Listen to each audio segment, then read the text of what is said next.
Bom, seguinte, queridões. Primeiramente, um bom dia a todos.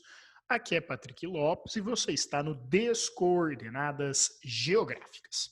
Como já está aparecendo aí na nossa tela, hoje, numa videoaula bem rápida, numa videoaula bem dinâmica, a gente vai falar sobre os diferentes ritmos de urbanização, principalmente ao contrastarmos países centrais com países periféricos.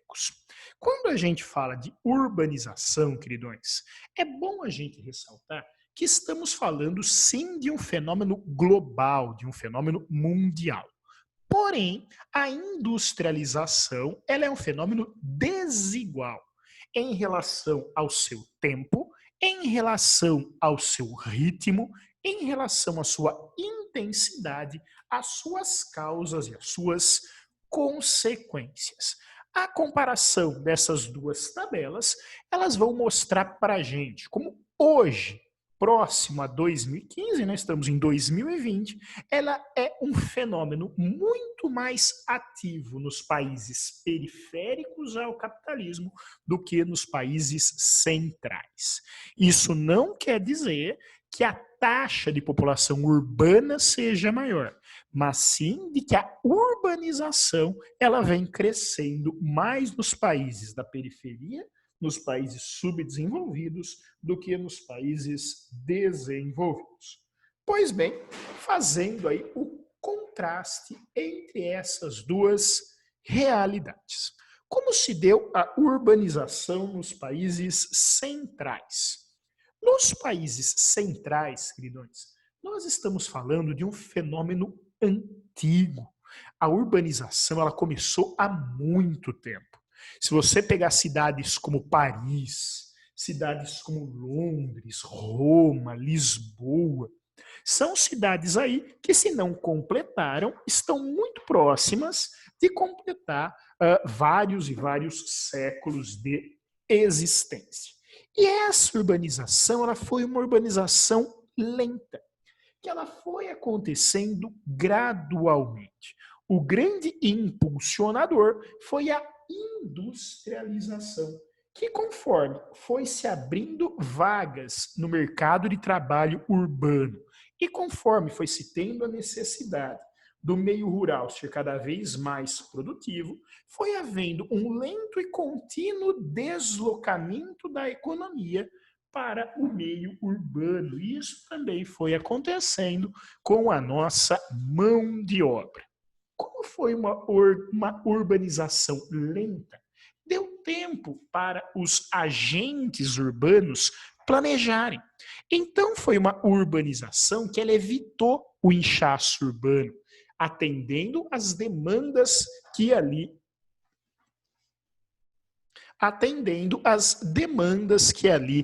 apareciam.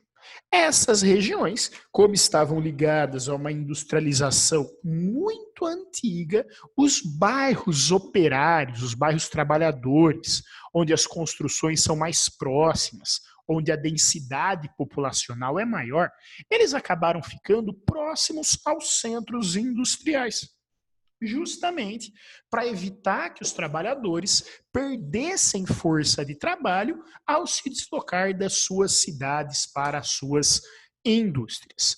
Com o centro dominado pelas indústrias e pelo comércio, os bairros subcentrais destinados aos trabalhadores, a classe alta ela foi para as franjas urbanas, onde ela tinha terrenos maiores, maior arborização e menor densidade de construções. Surgiam assim os famosos subúrbios, muito bem estruturados. Esses subúrbios, eles passaram a se ligar ao centro da cidade por vias muito rápidas, por vias muito velozes, que foram criando verdadeiros espaços opacos, pegando aqui o termo da geografia miltoniana. Esses espaços opacos foram criando bairros com pouca ligação com esses eixos de desenvolvimento, e esses bairros acabaram sendo ocupados por populações mais pobres, População de origem latina, população de origem negra, população de origem imigrante em geral, que passou a constituir ali os seus guetos. Na rede urbana dessas cidades, nós nos caracterizamos por redes urbanas muito bem estruturadas. Várias cidades acumulam muitas funções, o que distribui os fluxos, o que distribui os fixos, e você tem a criação de megalópolis, várias metrópoles próximas que são conectadas pelos seus fluxos de informações, pessoas, mercadorias e serviços. Aqui, algumas imagens ilustrativas sobre tudo isso. O início da urbanização, a construção dos subúrbios, os guetos, como o caso do Brooklyn em Nova York, e a rede urbana europeia, que é um grande exemplo dessa urbanização dos países centrais. Quando nós falamos dos países periféricos, queridões, os adjetivos, eles mudam completamente. Estamos falando de uma urbanização recente, principalmente pós-Segunda Guerra Mundial, que está muito rápida e nesse momento se encontra muito ativa. Se nos países centrais ela se deveu à industrialização, nos países periféricos, ela se deve à modernização agrícola, à instalação da agricultura patronal, que vai criando ali grandes latifúndios, expulsando o homem do campo, provocando o êxodo rural, provocando o inchaço do setor terciário. Uma urbanização rápida em países com poucos recursos e com pouca infraestrutura. Então, o planejamento urbano, ele é quase nulo. Você vai tentando remendar os problemas e não parte para criar imediatamente soluções. Com pouca infraestrutura urbana, os bairros mais próximos do centro, mais bem atendidos pelos serviços urbanos, eles acabam se valorizando mais e sendo ocupado pela elite financeira, pela elite econômica. Aos trabalhadores cabe irem para as franjas urbanas em áreas muitas vezes de morros, em áreas muitas vezes alagadiças, muito afastadas do centro, onde surgem periferias mal estruturadas, a chamada cidade ilegal. Nessas periferias mal estruturadas, as opções de emprego e renda são poucas, o que faz com que a violência seja uma constante nessas cidades.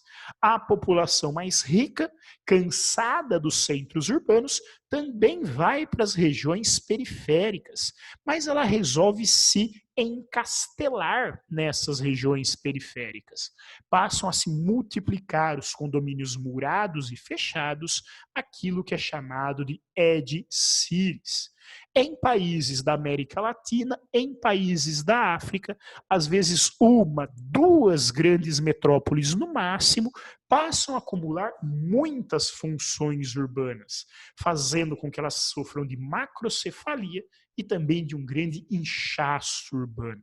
O resultado são metrópoles gigantes que ultrapassam várias vezes os 10 milhões de habitantes, formando as temidas megacidades.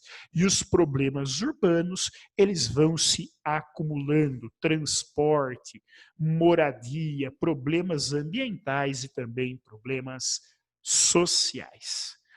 Muito bem, queridões, espero ter sido útil, espero ter sido agradável.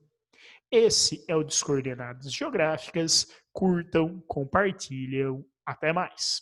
Tchau, tchau.